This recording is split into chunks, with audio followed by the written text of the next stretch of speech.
জানেন, আমি হয়তো ছোটপানা মানুষ, যতটুকু আল্লাহ পাক আমাকে পড়াশোনা করিয়েছেন সেই পড়াশোনার ভিত্তিতে বলছি। গ্রামের গ্রামের মানুষ প্রত্যেকের এক একটা দায়িত্ব আছে। কি দায়িত্ব জানেন? যে আমার পাশের বাড়ির মানুষের খাওয়া হচ্ছে কিনা, আমার পাশের বাড়ির মানুষের খাওয়া হচ্ছে কিনা, বা আমার গ্রামের পরের গ্রামে কত মানুষ আছে যাদের খাওয়া হয় না। আমার বাড়ির পিছনে আছে কিছু বাচ্চারা, আল্লাহ মানে বলতে নেই তাও মুখ থেকে বেরিয়ে যায়। ছোট ছোট বাচ্চারা এত কান্নাকাটি করে, এত কান্নাকাটি করে, তার বাড়িতে রান্না হয় না। আল্লাহ সাক্ষী আছে, কেন জানেন? তার বাপ কাজে গেছে, তার বাপ কাজ শেষ করে বিকেলবেলা ওই 400 টাকা নিয়ে ফিরবে, তারপর তাদের বাড়ি রান্না হয়। আর আমার মা দেখে ওই জানলার ধারে থাকতে পারে না, আমার মা আবার ওই ভাত তরকারি নিয়ে তাদের আবার দেয়। তো এই রকম অনেক বাড়ি আছে যাদের খাওয়া হয় না। সেই সমস্ত মানুষের দেখার দায়িত্ব কাদের জানেন? গ্রামের মানুষের। শুধু বাবু নয়, বা উনি বড় লোক বলে উনি দেখবে, আমরা গরিব বলে আমি দেখবো, তা নয়। আম্মাজান ফাতেমার কাছে একটা রুটি লোক তিনজন, একটা রুটি লোক তিনজন। হজরতে আলী, হাসান, হোসেন এবং আম্মাজান ফাতেমার চারজন লোক একটা রুটি। একদম অর্ধেক যদি ভাগ করা হয় দুটো হবে, ওই দুটো ভাগ থেকে চারটে ভাগ হবে, তারপর চারজন খাবে। হঠাৎ করে একটা ফকির লো, মা দুদিন খাওয়া নেই, কিচ্ছু দাও। আম্মাজান ফাতেমা ওই একটা রুটি থেকে অর্ধেক এটা ফকিরকে দিয়ে দিল। ভালো করে বুঝবেন আমার কথা, ফকিরকে দিয়ে দিল। তাহলে আমার খাওয়া না হোক, তবে আমার পাশের বাড়ির মানুষগুলো যারা না খেতে পেয়ে কষ্ট পাচ্ছে, তারা যেন কষ্ট না পায়, এই তাদেরকে আপনারা সাহায্য করেন। আপনার বাপ মা কবরের সাদকায় জারিয়া হিসাবে সওয়াব পাবে। কখনো আপনার বাড়িতে আল্লাহ পাক অভাব দেবে না। আপনারা হযরত ওমরের কথা শুনেছেন? হযরত ওমর যখন রাজত্বে এলো, আল্লাহ রসুলের সাহাবা, একদম তাগর সাহাবা, যখন রাজত্ব এলো তার, হযরত ওমর রাত্রের বেলা, নিশি রাত্রের বেলা চতুর্দিকে ঘুরে দেখতো কার বাচ্চা কাচ্চা কাঁদছে, কার বাড়িতে খাওয়া হয়েছে, কার বাড়িতে হয় না। হঠাৎ ঘুরতে ঘুরতে দেখছে একটা বাড়িতে কিছু বাচ্চা কাচ্চা অজর নয়নি কাঁদছে, হাউ হাউ করে কেঁদে যায়, ছোট ছোট মাসুম বাচ্চা। ঘরে তার মা আর দুই বাচ্চা, বাচ্চাগুলো কেঁদে যায়, মা থামাতে পারে না। হযরত ওমর দরজা নক করে, ও মা, তোমার বাচ্চাগুলো কাঁদে কেন মা? ঘর থেকে কোনো সাড়া আসে না। ভাই এদিক তাকো, ভাই ও ভাই তাকো, সাড়া আসে না। মা কি হলো মা, একটু আওয়াজ দাও, তোমার বাচ্চাগুলো কাঁদে কেন? তখন ওমর কি বলছে দেখেন, দোহাই তোমায় ও জননী বলো মা একটিবার, দোহাই তোমায় ও জননী বলো তোমা একটিবার, তোমার ঘরে কাঁদছে কেন শিশু করেছি চিৎকার, তোমার ঘরে কাঁদছে কেন শিশু করেছি চিৎকার, কোন কারণে তাদের মুখে খাবার তুমি দাও না, কোন কারণে তাদের মুখে খাবার তুমি দাও না, মাসুম তোমার খোদার জ্বালা সহিতে যে পারে না, মাসুম তোমার খোদার জ্বালা সহিতে যে পারে না। তোমার বাচ্চাগুলো ক্ষুধার যন্ত্রণা সহ্য করতে না পেরে তোমার বাচ্চা যে কাঁদে, তোমার কানে কি একটু শুনতে পাও না? তোমার মনে কি দয়া নেই মা? তুমি দরজাটা খুলে দাও, তোমার বাচ্চাগুলোকে আমি একটু সান্ত্বনা দেই। তখন ঘরের মধ্যে থেকে আওয়াজ আসে, কি আওয়াজ? আওয়াজ আসে ঘরে থেকে, আমি বড় অসহায়, ঘরে আমার নেই যে খাবার, কেমনে তাদেরকে বোঝাই। আওয়াজ আসে ঘরে থেকে, আমি বড় অসহায়, ঘরে আমার নেই যে খাবার, কেমনে তাদেরকে বোঝাই। চলছে উনান ঠিকই তবে, চলছে উনান ঠিকই তবে, হাড়ি তো খাবার ছাড়া, চলছে উনান ঠিকই তবে, হাড়ি তো খাবার ছাড়া, ফোটাই শুধু মানির উপর দিয়ে পাথর টুকরা, ফোটাই শুধু মানির উপর দিয়ে পাথর টুকরা। আপনি কে? আপনাকে তো আমি চিনি না বাবা, তবে একটা কথা বলি, আমার বাচ্চাগুলোকে থামানোর জন্য উনুন তো জ্বালিয়েছি বটে, ঘরে দেখলাম চাল নেই, ডাল নেই, কিচ্ছু নেই। আমার বাচ্চাগুলো ক্ষুধার জ্বালা সহ্য করতে না পেরে হাউ হাউ করে কাঁদে।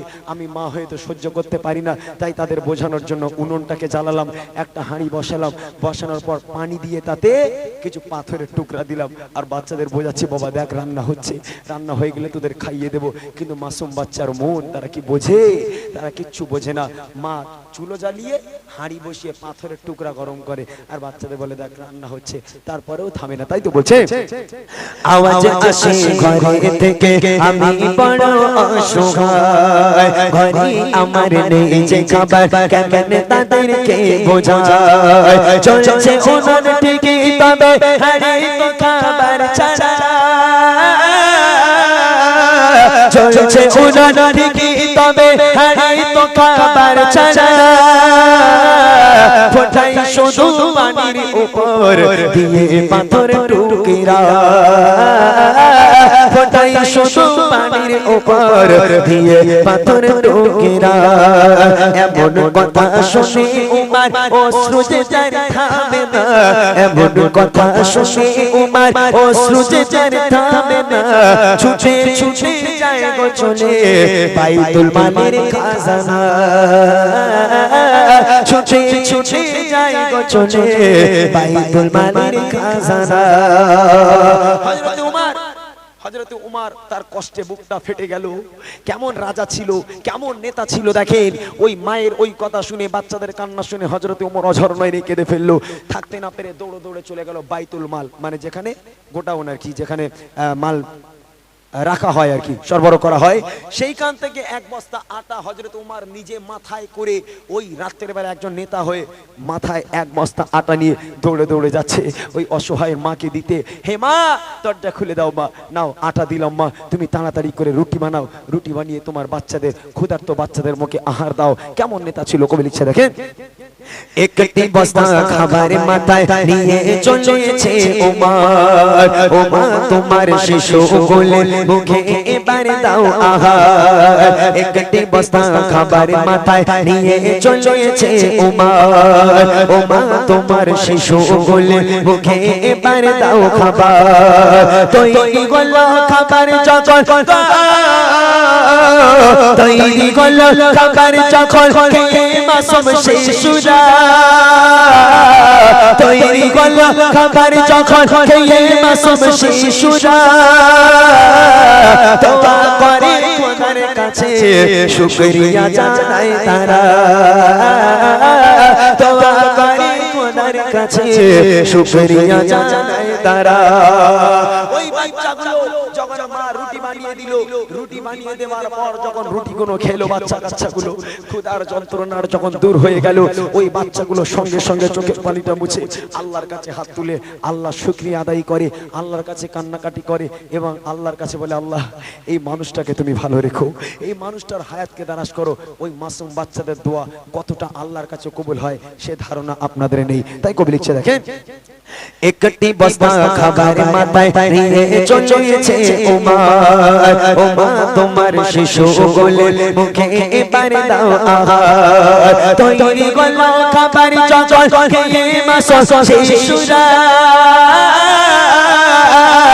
তৈরি হল খাবার যখন খেয়ে মাসুম শিশুরা। দোয়া করে খোদার কাছে শুকরিয়া জানায় তারা, দোয়া করে খোদার কাছে শুকরিয়া জানায় তারা। তোমার মতো ভালো মানুষ কি গো তোমার পরিচয়, তোমার মতো ভালো মানুষ কি গো তোমার পরিচয়। গরিব দুঃখী অসহায়ের তরে যার কাঁদে হৃদয়, গরিব দুঃখী অসহায়ের তরে যার কাঁদে হৃদয়। গরিব দুঃখী অসহায়ের তরে যার কাঁদে হৃদয়। এই পর্যন্ত থাক, এতটাই বার্তা দিলাম যে পাশের বাড়ি, আপনার পাশের বাড়ি মানুষের খাওয়া হয়েছে কিনা আপনারা দেখবেন, আমার আল্লাহ খুশি হবে, আল্লাহ আপনাদের বাড়িতে রহমত বরকতে ভরিয়ে দেবে। এটাই হলো একজন মুসলমানের নীতি, এটাই হলো আমার নবীর আদর্শ, যে শুধু খাই খাই, শুধু খাই খাই তা নয়, পাশের বাড়িও দেখতে হবে। চলেন আমার শেষ গজল বাপ মাকে নিয়ে গাইবো বলেছিলাম, এখানে বাপও আছে মাও আছে, এই গজলটা দিয়ে আখিরি মোনাজাত ছোট্ট করে করে আমরা বিদায় হব। 10টা 6 হয়ে গেছে, 10:30টার মধ্যে কমপ্লিট হয়ে যাবে ইনশাআল্লাহ। একটু কথা বলো, বাপ আর মা দুজনকে নিয়ে আমি গাইছি, যেহেতু বুড়ি মা শুনেছেন, শোনানোর